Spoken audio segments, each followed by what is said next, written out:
And presenting to you in front is the basic attire of men and women of Abra.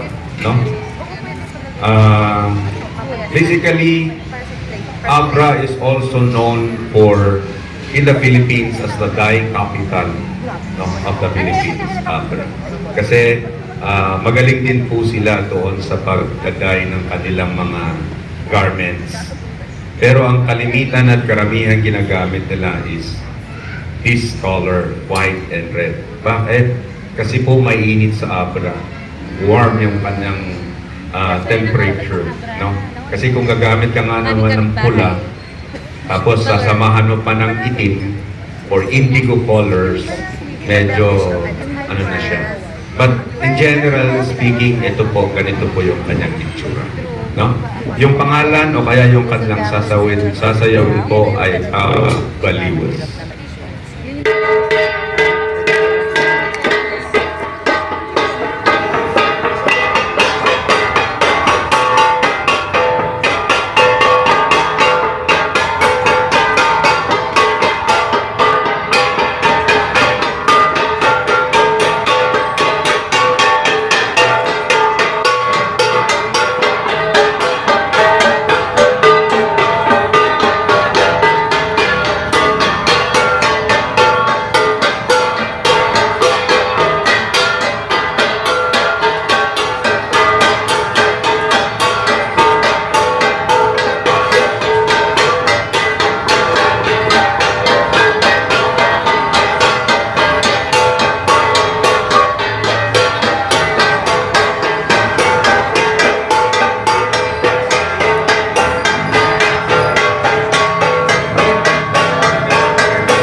That's the Baliwas of Abra. No? It is actually a community dance. No? Now, yan ang sinabi ko kanina sa mga hand gestures and dance hands formation. Basically, very observant yung ating mga ninuno. Most of that is actually copied or mimic from the birds. Ang pinaka nakikita nila ay yung mga lawin at saka yung agila. No?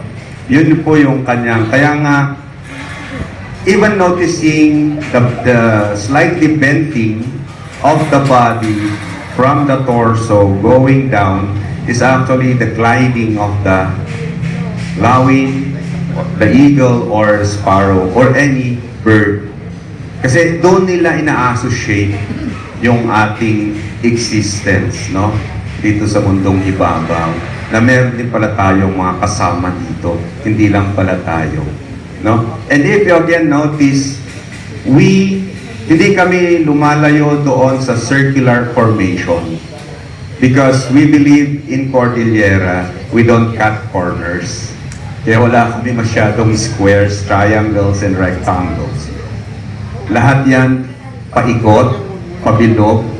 Yung isang formation na nakita nyo kanina na pumapasok, mantakin mo yun, nakita nila yun doon sa shell ng snails.